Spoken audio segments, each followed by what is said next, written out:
रहीम मोहतरम नज़रियाती और rule of law के पासबान कैबिनेट लाहौर हाई कोर्ट, उनका शुक्रिया कि उन्होंने बंदा नचीज़ को मौका फराम किया।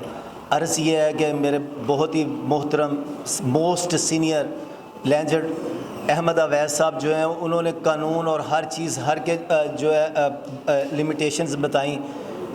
सबको पता है कानून का, सबको पता है आइन का। ये तो माशाल्लाह वकला साहबान हैं जो कानून के मुहाफ़िज़ हैं, जो रूल ऑफ लॉ के मुहाफ़िज़ हैं। जो रेडी बान है उसको भी पता है कि कानून और आइन क्या है।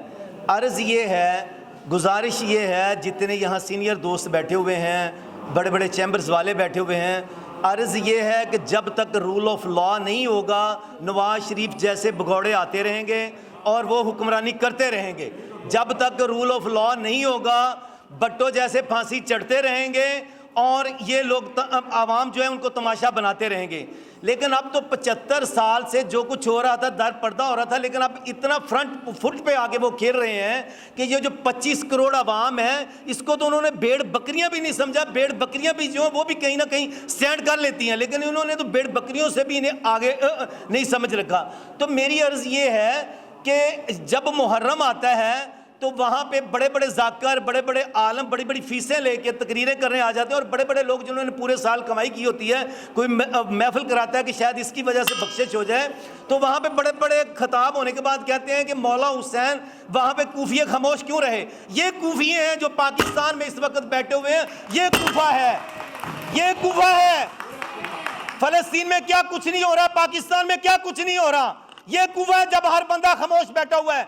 मैं वकुला कम्युनिटी की तरफ से सबसे पहले कुर्बानी देने के लिए तैयार हूं।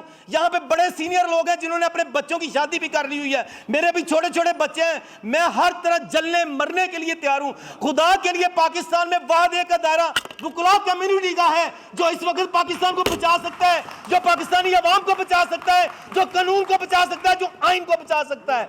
तो खुदा के लिए कदम बढ़ाएं। इससे बड़ी क्या होगा कि एक बंदा जिसको सजा हुई है, मैं कम से कम बतौर स्टूडेंट में इतना लर्न आदमी तो नहीं हूं, यहाँ पे बड़े बड़े आला कानूनदान बैठे हुए हैं। मैंने 75 साल तरीक में ऐसा नहीं देखा कि एक बंदे को सजा है, वो उसकी अपीलें भी खत्म, हर चीज खत्म, लेकिन वो एस्टेब्लिशमेंट बड़े तरीके से उसको बाहर निकालती है और अदलिया उन्हें पूछती नहीं है। अब वो आता है तो एक दिन में उसकी दरखास्त भी आ जाती है, एक दिन में वो कबूल भी हो जाती है, बेंच भी बन जाता है और सरकारी वकील बगैर नोटिस के कोर्ट में चला जाता है। ये हमारे लिए मरने का मुकाम है। इसका जवाब काले कोर्ट वालों ने मरने के बाद देना है रब को, कि जहां पे कानून की वायलेशन हो रही है, आइन की वायलेशन हो रही है।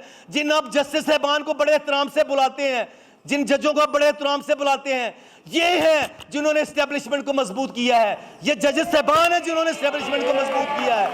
और जब तक अदालत में जाते हैं अपने रिलीफ के लिए, एक 2 टके के जज को जो हमारी वजह से वहां पे अदालत में बैठा हुआ है, उसकी बातें सुनते हैं। जब उन्होंने लाइव प्रोग्राम दिखाया जस्टिस फायज ईसा ने, जो अपनी बीवी का हिसाब नहीं दे सका, जो अपनी बेटी का हिसाब नहीं दे सका, जो अपनी औलाद का हिसाब नहीं दे सका, तो उसने लाइव प्रोग्राम दिखा के एक सीनियर काउंसिल से बदतमीजाना गुफ्तगू की है। क्या हमने कोई हिसाब किया है? आज वकला पकड़े जा रहे हैं, हमने कोई बात की है?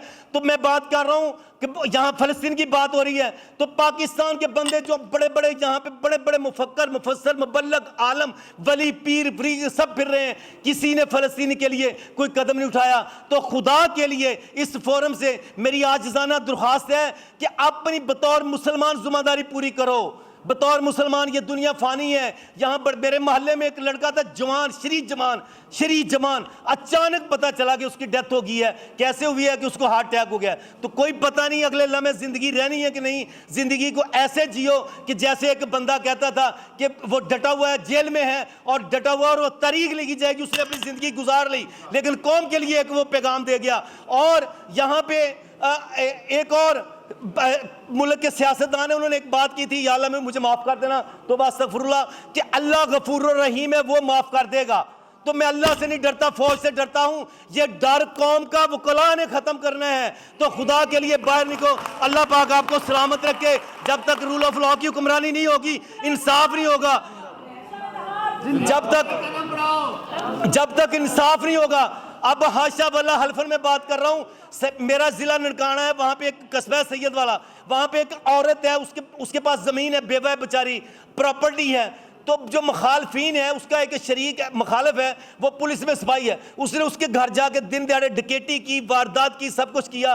पुलिस के वो धक्के खा रही है, अदालत में रिट की, जहां अदालत ये कहती है कि 154 का स्टेट में रिकॉर्ड किया जाए, सिर्फ 1-2% का सिपाही उसमें दरखास्त में नामजद है, तो दरखास्त उसने कोर्ट ने डीपीओ को लिख दिया कि ये मैटर को देखे। तो ये इंसाफ है कि एक तरफ दो तरह के कानून है, इनको ख़त्म करना है तो वकला ने ख़त्म करना है, बहुत सारे मुकर्रर बाकी हैं। अल्लाह आपका हामी और नासिर हो।